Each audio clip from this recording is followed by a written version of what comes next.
The land of Israel was silent. No rain, no clouds, no hope. For months, the sky had been shut. Fields turned to dust, rivers shrank into cracked earth, and hunger spread through every village.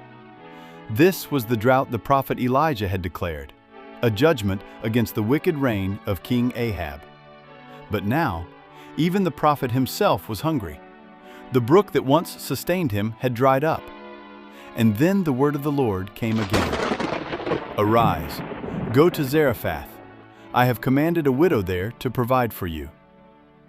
So Elijah traveled north to the small Phoenician town of Zarephath, a place far from Israel, a place where few worshipped the God of Israel. When he arrived at the city gate, he saw her, a widow, bent low, gathering a few small sticks from the ground. Not a bundle, just a few, enough for one last fire. Elijah approached her gently. "Please bring me a little water in a cup that I may drink." She nodded and began to walk away, but then he called again. "And please, bring me a piece of bread." She stopped. Slowly, she turned back. Her voice carried the weight of exhaustion. "As surely as the Lord your God lives, I have no bread. Only a handful of flour in a jar and a little oil in a jug." She looked down at the sticks in her hands. "I am gathering these so I may go home, make a final meal for myself and my son, that we may eat it and die." It was the last food she had left. One final meal, then nothing. But Elijah looked at her and said something astonishing. "Do not be afraid. Go home and do as you have said. But first, make a small loaf of bread for me. Then make something for yourself and your son."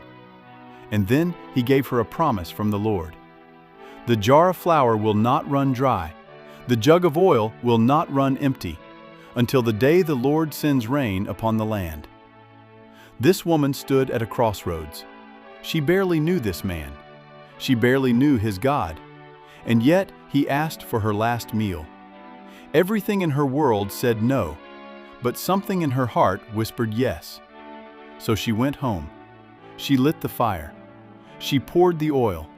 She scooped the last handful of flour, and she baked the bread. First for the prophet. Then she returned to the jar and looked inside. Flour, still there. She lifted the jug. Oil, still flowing. The jar did not run dry. The oil did not run out. Day after day, meal after meal, God kept His promise. Through the faith of a widow with almost nothing, God provided everything. She had no name recorded in Scripture, no title, no recognition, but her quiet act of faith sustained the prophet of God during one of the darkest seasons in Israel's history. A nameless woman, a small meal, a miracle that never stopped.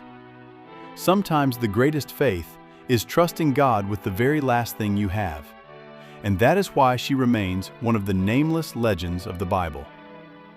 If this story inspired you, take a moment to like this video, subscribe to the channel, and share it with someone who needs encouragement today. Because the Bible is filled with ordinary people who did extraordinary things through faith, and their stories still speak to us today.